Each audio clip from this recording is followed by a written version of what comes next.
Hi friends, Chhava चित्रपट नुकताच release झाला आहे आणि तो बॉक्स ऑफिसवर अक्षरशः धुमाकूळ घालतो आहे. आणि खरं तर धुमाकूळ घालतो आहे असं म्हणण्यापेक्षा महाराजांचा इतिहास लोकांपर्यंत चांगल्या पद्धतीनं पोहोचतो आहे. एक पॉझिटिव्ह नोट आहे. एक छान चित्रपट येतो आहे. लक्ष्मण उतेकर जे दिग्दर्शक आहेत त्यांनी अतिशय छान पद्धतीनं हा चित्रपट साकारला आहे.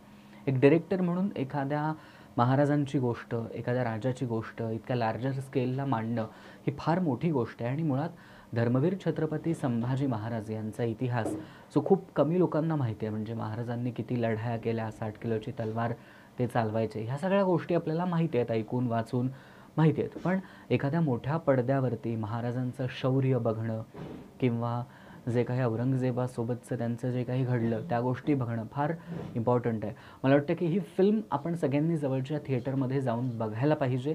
त्यासाठीची 5 कारणं मी तुम्हाला सांगणार आहे. या कारणांसाठी हा चित्रपट जवळच्या चित्रपटगृहात जाऊन नक्की बघा.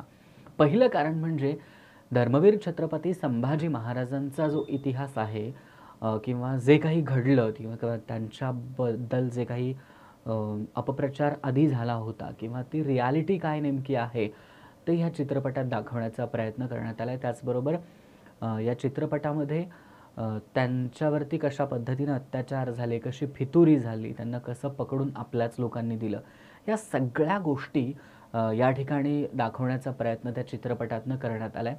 सो या पहिल्या कारणासाठी आपण चित्रपट बघितला पाहिजे. आपल्या राजाचा हा चित्रपट आहे, सो तो बघायलाच पाहिजे. दुसरी गोष्ट आहे फिल्मचं म्युझिक. म्युझिक म्हणजे आपण आता बऱ्याच लोकांनी त्याच्यावरती टीका पण केली आहे, ट्रोल केलं आहे की ए आर रेहमानपेक्षा अजय अतुलने चांगलं म्युझिक केलं असतं, एक मराठी तडका त्याला मिळाला असता.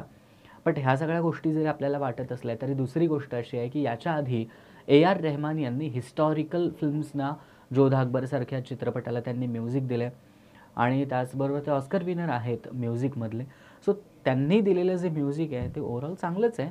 गाण्यांपेक्षा जे बॅकग्राऊंड म्युझिक आहे फिल्मचं ते अत्यंत छान झालं आहे. सो म्युझिकसाठी. आणि तिसरी सगळ्यात महत्त्वाची गोष्ट ती म्हणजे धर्मवीर छत्रपती संभाजी महाराजांचं कॅरेक्टर साकारणारा अभिनेता विकी कौशल. खरं तर विकी कौशलला सुरुवातीला ट्रोल करण्यात आलं की हा त्या भूमिकेसाठी सूट होणार नाही. ज्यावेळेस छावाचे पोस्टर रिलीज झाले त्यावेळेस प्रचंड टीका झाली होती. पण त्यानंतर मात्र विकी कौशलने अशा पद्धतीनं धर्मवीर छत्रपती संभाजी महाराज साकारलेत की असं वाटतं की आपण पडद्यावरती बघताना खरोखर छत्रपती संभाजी महाराजांना बघतोय.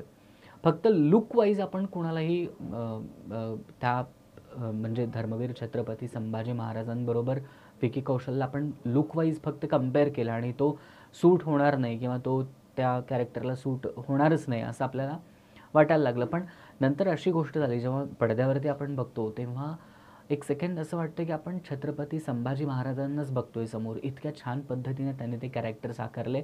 सो त्यांच्यासाठी एक ही मूव्ही बघायलाच पाहिजे.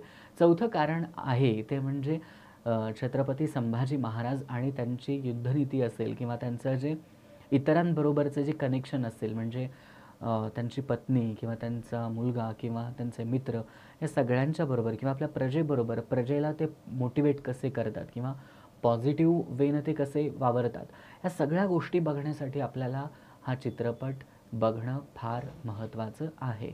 सो त्याचबरोबर एक 5वं महत्त्वाचं कारण म्हणजे या चित्रपटामधून आपण अनेक मराठी कलाकारांना बघतोय आणि लक्ष्मण उतेकर जे दिग्दर्शक आहेत त्यांचं दिग्दर्शन उत्तम आहेच.